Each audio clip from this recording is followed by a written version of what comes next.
Hello बच्चों, कैसे हैं आप सभी लोग। हम लोग चैप्टर नंबर 8 का थ्योरम 8.2 8.3 करेंगे, जो कि बहुत आसान है। ठीक है। सो 8.2 क्या कहता है theorem, in a parallelogram opposite sides are equal. Okay, अगर आपने 8.1 मेरा वीडियो देखा होगा थ्योरम 8.1 का, सो उसमें मैंने लिखा भी है थ्योरम टी 8.1। ओके, तो हमने ये प्रूव किया था कि अगर एक डायगोनल जो है, ठीक है, वो एक पैरेललोग्राम को दो कॉन्ग्रुएंट ट्रायंगल में डिवाइड करता है। ठीक है। सो उससे हम लोग वहां पर हमने प्रूव किया था ना कि ए बी सी जो है वो ए डी सी के कॉन्ग्रुएंट है। ठीक है। सो उसी को प्रूव करते हुए आप यहाँ लिख सकते हैं। सो ए बी इक्वल है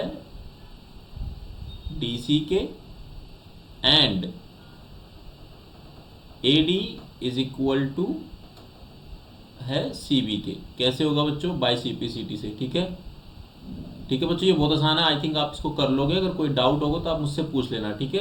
अब हम लोग यहाँ पर थ्योरम 8.3 करने वाले हैं। ठीक है, जो कि बहुत आसान है। If each pair of opposite sides of a quadrilateral is equal then it is a parallelogram. मतलब हमको दिखाना है कि अगर अपोजिट साइड क्वाड्रिलेटरल की इक्वल है तो क्या वो पैरेललोग्राम होगा। सबसे पहले ये देखते हैं कि पैरेललोग्राम के लिए क्या कंडीशंस होती है। ठीक है, मैं एक यहाँ पर डायग्राम बना लेता हूँ बच्चों। ठीक है, जैसे कि हमने ये डायग्राम बना लिया एक। ठीक है, और हमें इसको नाम दे देते हैं A B C and D. ठीक है बच्चों, ये साइड इसके इक्वल है और ये साइड जो है वो इसके इक्वल है। ठीक है, मतलब हमें क्वेश्चन में क्या दिया हुआ है, हमको दिया हुआ है क्वेश्चन में जो ए बी है वो इक्वल टू है डी सी के। ठीक है, कोमा, और जो ए डी है वो इक्वल टू है सी बी के बच्चों। ठीक है, ये हमें गिवन है बच्चों ऑलरेडी। ठीक है, ये हमें गिवन है। ठीक है, और पैरेललोग्राम के लिए क्या करना है, आपको ए बी पैरेलल दिखाना है डी सी के एंड ए डी पैरेलल दिखाना है सी बी के। अगर हमने ये कर दिया तो ये पैरेललोग्राम हो जाएगा। ओके बच्चों। ठीक है, अब हम लोग यहाँ एक कंस्ट्रक्शन करेंगे। ऑब्वियसली हम यहाँ पर एक डायग्राम बनाएंगे।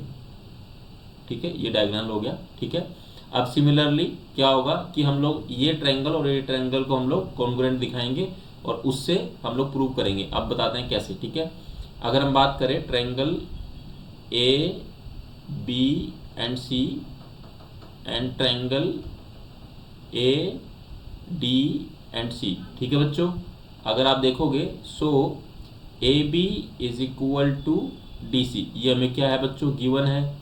ठीक है, बहुत आसान है। ठीक है, so A D is equal to क्या है, सी बी है या बी सी है। ठीक है, ये भी हमें क्या है, गिवन है बच्चों। ठीक है बच्चों, सो और ए सी क्या इसमें कॉमन है। ठीक है, ए सी इज इक्वल टू ए सी, ये क्या है, कॉमन है बच्चों। ठीक है, कॉमन है। Okay, so triangle A B C क्या होगा, कॉन्ग्रुएंट होगा ट्रायंगल ए डी और सी के। ठीक है बच्चों, by side side congruency rule. ठीक है बच्चों, by side side congruency rule. तो बच्चों अब हमारे पास ये हमने प्रूव कर दिया है। So now angle this and angle this. ठीक है, हम इसको नाम दे देते हैं एंगल 1 और इसको हम एंगल नाम देते हैं एंगल 2 और इसको नाम देते हैं एंगल 3 एंड इसको नाम देते हैं 4। ठीक है, सो एंगल 1 आपका इक्वल होगा बच्चों एंगल 4 के। ठीक है, कैसे होगा, by C P C T. ठीक है, और ये वैसे आपके अल्टरनेट इंटीरियर एंगल भी होंगे। ठीक है, ये आपके अल्टरनेट इंटीरियर एंगल भी होंगे। ठीक है, ओके, कैसे होंगे, जैसे कि आपको पता होगा, जैसे कि ये साइड है तो ये इंटीरियर एंगल जो होते हैं ये इक्वल होते हैं बच्चों। ठीक है बच्चों। ठीक है, कोई डाउट होगा तो आप पूछ सकते हो, कोई इशू नहीं है। सो एंगल 3 जो है आपका, सॉरी एंगल 2 जो है वो इक्वल होगा एंगल 3 के। सेम रीजन और ये भी सेम रहेगा। ठीक है, ओके, अब हमने ये सीपीसीटी से बता दिया है। सो जो ये साइड है वो पैरेलल होगी डीसी के। ठीक है, इसको 1 इक्वेशन मान सकते हो आप और इसको 2 लिख सकते हो।